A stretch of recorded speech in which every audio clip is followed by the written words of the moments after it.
नाम आनंद रक्षित, पेशा साइबर अपराध, संपत्ति करोड़ों की, समय महज 5 साल। हैरत की बात यह है कि वह बीपीएल कार्डधारी है, लेकिन संपत्ति करोड़ों।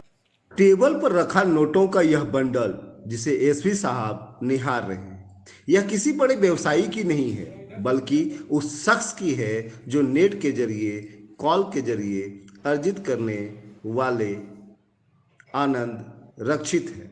महज 5 साल में जामताड़ा का यह साइबर अपराधी करोड़ों का मालिक बन गया, वह भी किसी मेहनत के बगैर। जामताड़ा पुलिस की आंखें उस समय फटी की फटी रह गई जब पुलिस ने आनंद के शानो शौकत को देखा।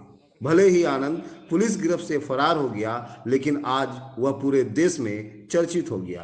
पुलिस ने न सिर्फ उसके घर से 23 लाख रुपए नगद पकड़ा, बल्कि एक car, bike, 3 LED TV, 8 phone, 9 SIM, 12 bank passbook, 6 lakh की एफडी और 23 लाख रुपए की जमीन के कागजात भी बरामद किए।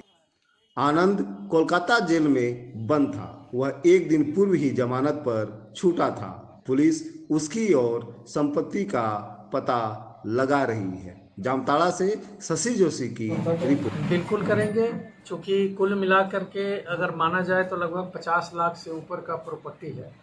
अभी के हिसाब में जो आया है वो 50 लाख से ऊपर की प्रॉपर्टी सीज हुई है इनके पास में। तो साइबर टीम हमारी जो अच्छा काम की है, इनको तो रिवार्ड देंगे। सबसे बड़ी बात है कि जिसके यहाँ गिरफ्तार रेड हुआ है या जिनके यहाँ से ये माल सारे बरामद हुए हैं, वो बेसिकली बीपीएल का मेंबर है। आप समझ सकते हैं कि एक बीपीएल कर्मी के पास में करोड़ों की प्रॉपर्टी कहाँ से आ सकती है। 50-60 लाख रुपया का तो प्रॉपर्टी सामने दिख रहा है। अब इसके बाद में उसके पास में और भी कहीं पर इन्वेस्टमेंट है और क्या किया है, इसके बारे में हम लोग जांच करके और इसकी सूचना हम लोग ईडी को देंगे, ताकि इनके सारे जो मूवेबल प्रॉपर्टी हैं, इमूवेबल प्रॉपर्टी हैं, वो सीज हो सके। घर कितने का हुआ सर जो जा रहता होगा ये? 60-70 लाख। घर भी अच्छा मकान है। अब उसका तो वैल्यूएशन हम करके नहीं बता सकते हैं, लेकिन जो एवरेज आकलन है वो आप समझ सकते हैं कि 50 लाख से ऊपर का मकान होगा। सर, इसमें किसी को पूछताछ के लिए भी लाया गया था?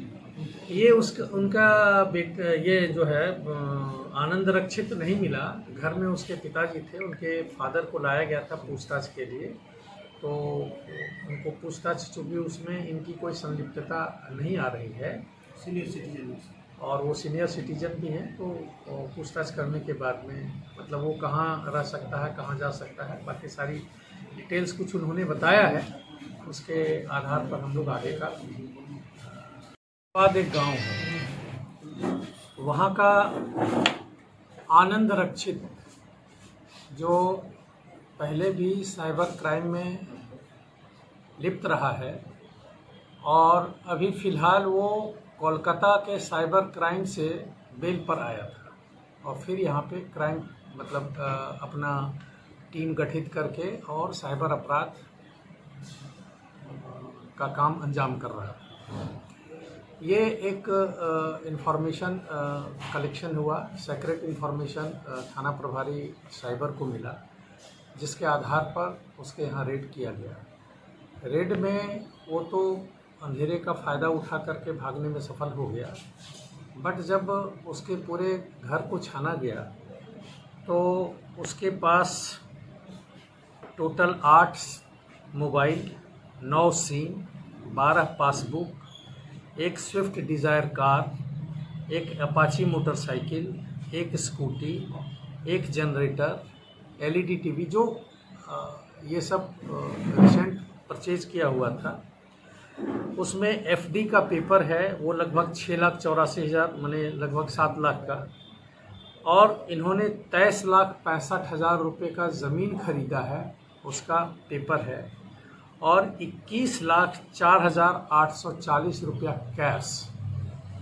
ये जो मतलब विभिन्न मोबाइल के माध्यम से जो डिफरेंट लोगों का पैसा ये लोग फ्रॉड करते हैं और उस पैसे को अपने अकाउंट में दूसरे के अकाउंट के माध्यम से इसको कलेक्ट करके और फिर ये इकट्ठा करके अपने घर में रख रहा था। हो सकता है इसको कहीं इन्वेस्ट करने की योजना होगी। तो ये सारे बरामदगी हुई है और वो पकड़ा नहीं जा सका है, बट उसके विरुद्ध गिरफ्तारी के लिए जो भी सारी लीगल प्रोसीड्योर है वो हम लोग कर रहे हैं। ये आनंद रक्षित का सर क्राइम हिस्ट्री क्या है? आनंद रक्षित कोलकाता के साइबर क्राइम में लिप्त रहा है। उसका और क्राइम हिस्ट्री हम लोग निकाल रहे हैं। कलकत्ता पुलिस के संपर्क में है। यहाँ पे भी उसने कई अपराध किए होंगे जिसकी सूची अभी हम लोगों को नहीं मिल पाई है। ये उनके मोबाइल और उनके सारे डिटेल्स को जब हम एनालिसिस करेंगे और इस एनालिसिस को फिर हम अपने काउंटर पार्ट दूसरे स्टेट के वाले लोगों को देंगे तो फिर हमको पता चल पाएगा कि ये जितने अमाउंट आए हैं वो इसके विक्टिम कौन कौन से रहे हैं। झारखंड में साइबर